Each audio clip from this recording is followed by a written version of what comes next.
Jadi di dalam buku ini memang tentang proses perjalanan saya hingga dari kecil hingga sampai jadi juara Olimpiade.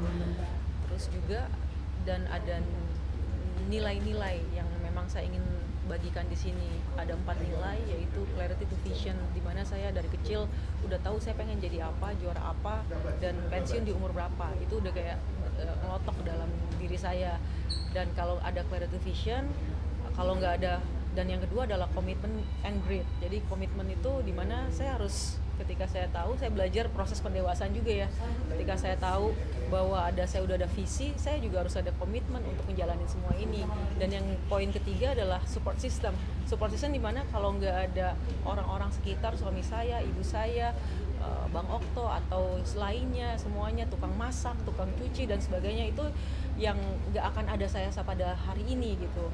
Dan yang keempat itu unseen hands, dimana pasti mbak-mbak dan para mbak-mbak dan mas-mas ini nggak pernah menyangka kan saya jadi juara Olimpiade. Jadi saya pun nggak menyangka. Jadi itu ada pertolongan tangan Tuhan yang membuat saya bisa jadi juara Olimpiade. Jadi pesan ini yang ingin saya bagikan, bahwa ketika semuanya telah berjalan, pasti ada sesuatu, tangan-tangan yang tak terlihat atau kita bisa maksud tangan Tuhan yang nolongin kita untuk bisa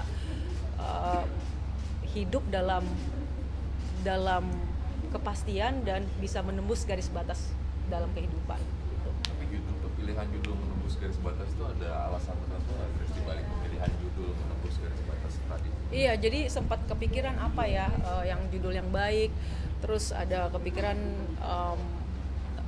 ketika baca lagi kan juga di sini ada pengen kasih kredit juga buat Mas Eko dan Mas Budi yang selama 2-3 tahun ini tuh benar-benar mereka dengan hati juga, tanpa mereka sukarela juga, charity juga. Jadi mereka benar-benar menulis buku ini dengan sungguh-sungguh gitu, mempersiapkan buku ini dengan sungguh-sungguh. Dan ketika saya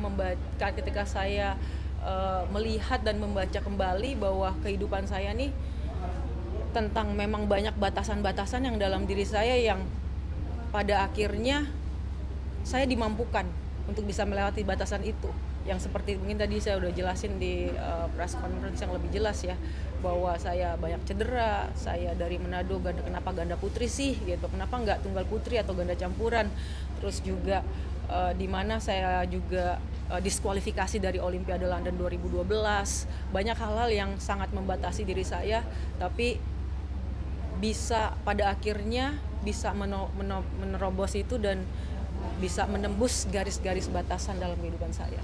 Gitu. Pelajaran itu yang ingin disampaikan juga untuk pembaca berarti ya, Chris? Betul, ya, betul. Tadi di proses pembuatannya sendiri buat Iya, dari 2021 Desember itu jadi waktu habis juara Olimpiade memang ada beberapa PH ya, production house yang memang mau mengangkat cerita saya, dan kan itu berupa film, berupa movie waktu itu.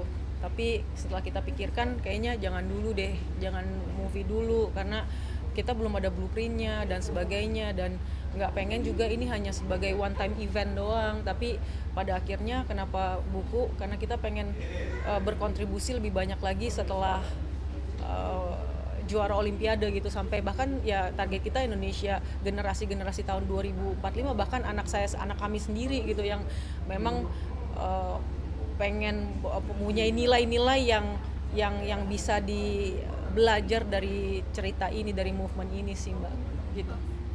buku itu udah jadi, ada nggak sih mungkin masukan-masukan dari kamu untuk dalam penulisan, kayaknya kurang ini nih? Justru saya dan suami saya jadi cuman ghostwriter, tapi dalam penulisan, dalam ini draftnya sampai 7 kali ulang gitu ya, 6 atau 7 kali ya draftnya, 6 kali 7 kali. Jadi kali baca lagi, terus pengennya kayak gini dan sebagainya, meeting demi meeting, revisi demi revisi, itu capek banget ya ternyata. Makanya saya apresiasi sih sama para editor di sini, tukang ini.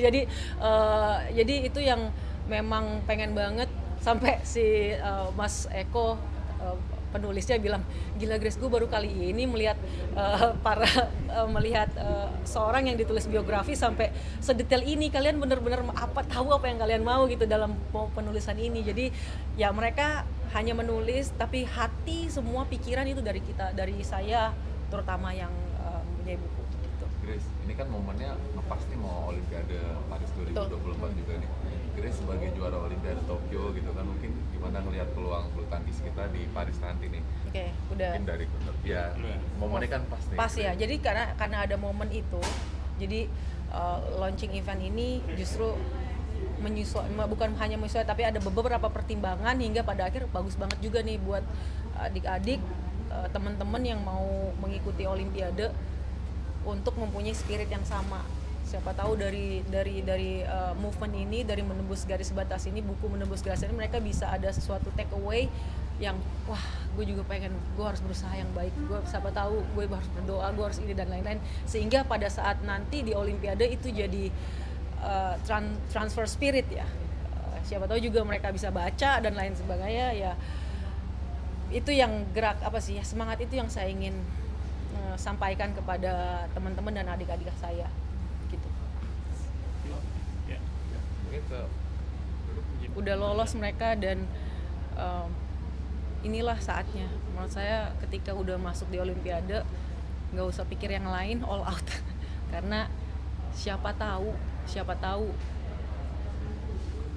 kita nih, saya ini ya, atau siapa tahu teman-teman atlet yang berangkat ini benar-benar bisa jadi semuanya, bisa jadi Olimpiade, tapi juara Olimpiade gitu. Jadi persiapkan diri dengan yang terbaik untuk itu. Ya. Sangat, saya optimis. Saya nggak bisa bilang sangat juga, tapi saya cukup optimis dengan apa yang terjadi untuk olahraga Indonesia pada saat ini. Gitu Mas. Kalau bisa di bulu tangkis di Paris nanti, kalau Grace ngeliatnya gimana? Menurut Mas gimana sekarang perkembangannya? Grace lebih cocok ya? Ya enggak. Ya tapi menurut Mas gimana? Ada belum? Ya udah, saya juga berpeluang yang sama, apalagi saya yang orang yang lebih dekat ya. Jadi ada cukup optimis dengan teman-teman nanti di Olimpiade, terutama dari bulu tangkis juga. Jadi ya semoga. Sekarang saya nggak bisa bilang ini karena saya di luar nih, saya hanya bisa berharap dan berdoa yang terbaik gitu. Gitu Mas. Junior selaku project lead dari buku. Halo semuanya, selamat siang. Nah, yang satu ini sebenarnya saya mau bilang Mentalitas setiap, misalnya contohnya guru, para orang tua, dan tadi Bang Riko sempat sebarkan, dan ini adalah salah satu